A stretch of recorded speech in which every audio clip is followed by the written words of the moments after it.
தாய்கவால் உறவுகளுக்கு இனிய வணக்கம். கடந்த 24 மணி நேரங்களில் சவுதி அரேபியாவிலிருந்து கிடைக்கப்பட்ட செய்திகளோடு உங்களை சந்திக்கின்றோம். நேற்றைய செய்திகளுக்கு தந்த கொமன் விவரங்களுக்கும் ஆக்கபூர்வமான கருத்துக்களுக்கும் எமது நன்றிகளும் பாராட்டுக்களும். உங்கள் கருத்துக்களை நாங்கள் ஒவ்வொன்றாக படித்த வண்ணமே இருக்கின்றோம். முதலாவதாக, கூகுள் மேப்பை நம்பி சவுதி அரேபியா பாலைவனத்துக்கு போன இளைஞர் GPS சுதப்பியதன் காரணமாக உயிரிழப்பு. இந்தியாவைச் சேர்ந்தவர் இவ்வாறு துயரமாக உயிரிழந்திருக்கின்றார். சவுதி அரேபியாவில் இளைஞர் ஒருவர் பாலைவனத்துக்கு சென்றுள்ளார். இருப்பினும் நடுவழியில் அவரது GPS செயலிழந்து விடவே அவர் பாலைவனத்தில் சிக்கியுள்ளார்.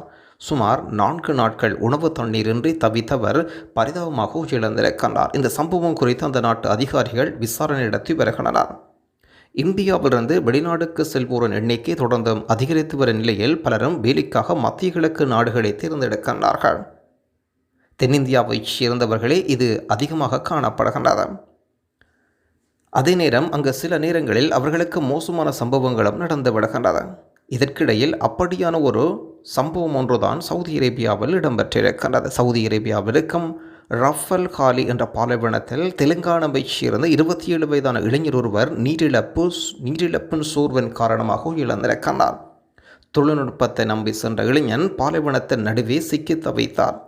உயிரிழந்த அந்த நபர் ஹைதராபாத்தின் ஹ்ரீம் நகரைச் சேர்ந்த முகமது தெச்சாத் கான் என்று அடையாளம் காணப்படுகின்றார். இவர் சவுதி அரேபியாவில் இருக்கும் பிரபல டெலிகாம் நிறுவனத்தில் கடந்த 3 ஆண்டுகளாக பணியாற்றி வருகின்றார். உலகின் மிக ஆபத்தான பாலைவனங்களில் ஒன்றாக கருதப்படும் ராஃபல் காலி பாலைவனத்தில் சிக்கி தவித்தார். இந்த ராஃபல் காலி பாலைவனம் சுமார் 650 கிலோமீட்டருக்கு பரந்து விரிந்து கிடக்கும் ஒரு பிரம்மாண்டமான பாலைவனமாகும். இது சவுதி அரேபியா தெற்கு பகுதியில் அண்டை நாடுகளுக்கும் பரவியிருக்கிறது. அங்குள்ள சூழல் ரொம்பவே மிக ஆபத்தானது என்றே சொல்ல வேண்டாம். இதன் காரணமாக பலரும் இதனை உலகின் ஆபத்தான பாலைவனங்கள் என்ற பட்டியலிலும் சேர்த்துள்ளனர். முகமது செத்கான் தன்னுடைய பணியாற்றும் சூடான் நாட்டைச் சேர்ந்த ஒருவருடன் இந்த பாலைவனத்துக்கு சென்றுள்ளார். அங்கு நடுவழியில் இவரது GPS சிக்னல் செயலிழந்தது. இதனால் எப்படி செல்வது என்று தெரியாமல் அவர் குழம்பி போய் இருக்கின்றார். அவர் குழப்பத்தில் தள்ளாடி கொண்டிருக்க சரியான நேரம் பார்த்து செக்காத்தின் மொபைலுக்கு பேட்டரி காலியாகி சுவிட்ச் ஆஃப் ஆகின்றது. உதவிக்கு யாரும் இல்லை. இதனால் அவர்களுக்கு உதவி யாரை அளிக்க முடியவில்லை. இருப்பினும் எப்படியாவது பாலைவனத்தை தாண்டி விடாமல் நினைத்து அவர் தொடர்ந்தும் வண்டியை ஓட்டியுள்ளார். அப்போது எதிர்பாராத விதமாக வண்டியும் எரிபொருளும் தீர்ந்து விடுகிறது. இதனால் அவர்கள் பாலைவனத்தில் சிக்கியுள்ளனர். உணவு தண்ணீர் இல்லாமல் அவர்கள் பாலைவனத்தில் சிக்கி தவித்தனர். வெப்பம் உச்சத்தில் இருந்த நிலையில் அவர்கள் அங்கேயும் இங்கேயுமாக அலைந்து திரிந்தனர். இருப்பினும் கடுமையான நீரிழப்பு சோர்வின் காரணமாக இருவரும் பாலைவனத்தில் பரிதாபமாக உயிரிழந்தனர். இருவரும் மாயமான நிலையில் உடன் பணியாற்ற நபர்கள் இது குறித்து அதிகாரிகளுக்கு தகவல் கொடுத்தனர். இதையடுத்து தேடும் பணிகளை அதிகாரிகள் தொடங்கிய நிலையில் சுமார் 4 நாட்களின் பிறகு கடந்த வியாழக்கிழமை அவர்கள் உடலை மீட்டனர். செச்கான் மற்றும் அவரது நண்பரின் உடல் பாலைவனத்தில் அவர்களின் வாகனத்தின் அருகிலேயே கண்டெடுக்கப்பட்டன. இதுபோன்று பாலைவன பகுதிகளுக்கும் பாலைவன பிரதேசங்களுக்கும் சிறு சுற்றுலா செல்வதை தவிர்த்து விடுங்கள். ஏனென்றால் சரியான வசதிகள் அங்கு இல்லை. உங்களை நீங்கள் தான் காப்பாற்றிக் கொள்ள வேண்டும் என்பது எமது விருப்பம். இதுபோன்று உங்கள் அனுபவங்கள் இருந்தாலும் பகிர்ந்து கொள்ளுங்கள். அடுத்து, இந்தியன் வெல்ஃபேர் ஃபோரம் சார்பாக கடந்த வாரம் மிக சிறப்பாக இடம்பெற்று முடிந்த இரத்த தான நிகழ்வு தொடர்பாக நன்றி அறிவித்தல்.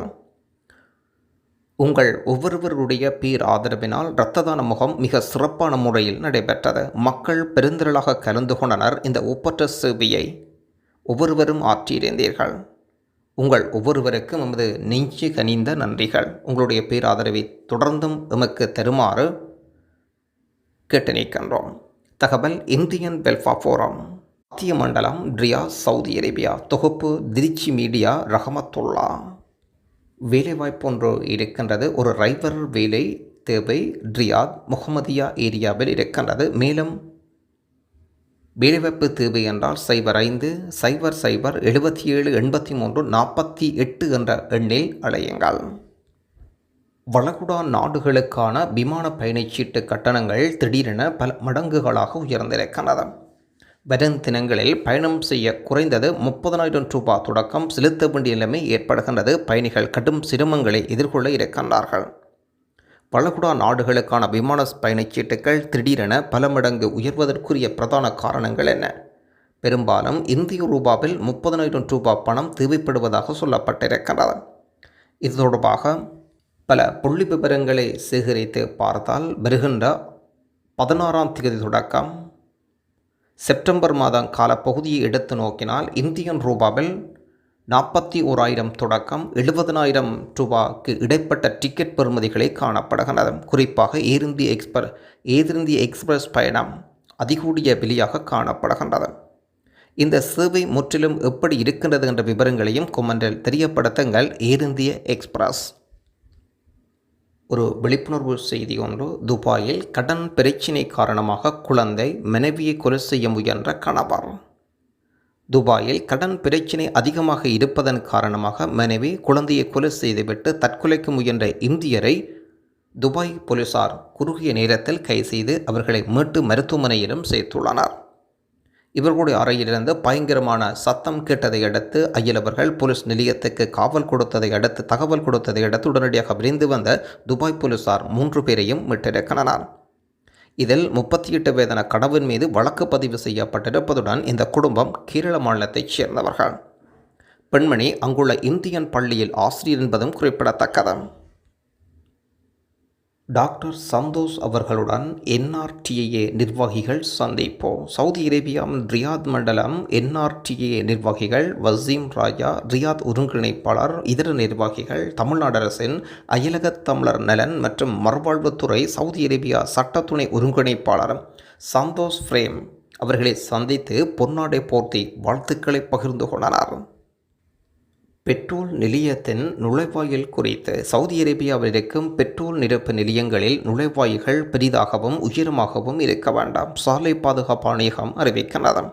பெரிய வாகனங்கள் உட்பட அனைத்து வாகனம் எளிதில் உள்ளே நுழைவதற்கும் வெளியேறுவதற்கும் மிக வசதியாக வாகனங்கள் கட்டடங்களுக்கு இருக்க வேண்டாம்.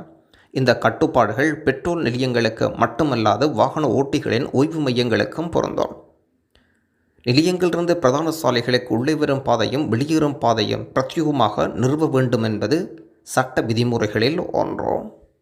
பல நண்பர்கள் அயலக அட்டை பெறுவது எப்படி? நாங்கள் சவுதி அரேபியா ரியாத்துக்கு வெளியில் இருப்பதாகவும் சொல்லியிருக்கின்றீர்கள் பெரும்பாலான நண்பர்கள். ஒரு நண்பர் சொல்லியிருக்கின்றார் சவுதி அரேபியா ஈசானில் வசிக்கின்றேன். ஒரு நண்பர் சொல்லியிருக்கின்றார் சல்ஃபூக்கில் வசிப்பதாக சொல்லியிருக்கின்றார். நாங்கள் எப்படி அயலக தமிழர்கள் அடையாள அட்டைகள் பதிவு செய்வது என்று கேட்கின்றார்கள். ஓகே, உங்களுக்காக ஒரு வசதிக்காக இதை தருகின்றேன். இதில் இருக்கின்ற விண்ணப்பங்களை பூர்த்தி செய்து இவர்களுடன் தொடர்புகளை ஏற்படுத்தி வாட்ஸ்அப்பில் மேலும் விவரங்களை பெற்றுக்கொண்டு ஈஸியான முறையில் இதை செய்வதற்குரிய முயற்சிகளை மேற்கொள்ளுங்கள். நேரடியாக செல்ல முடியாதவர்கள் தமிழ்நாடு அரசின் அயலக தமிழர் அடையாள அட்டைகள் விண்ணப்பித்து தருகின்றார்கள்.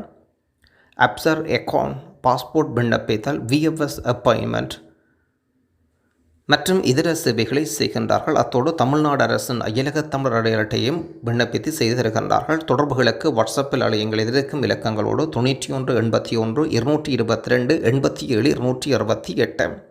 இப்போது இது இலவசமாக செய்து தரப்படாது என்பதை நீங்களும் அறிவீர்கள். அதற்குரிய காலம் முடிந்துவிட்டது. இப்போது நான் நினைக்கின்றேன் 200 ரூபாய் இந்தியன் ரூபாய் 200 ரூபாய் கட்ட வேண்டும் என்று. நன்றி.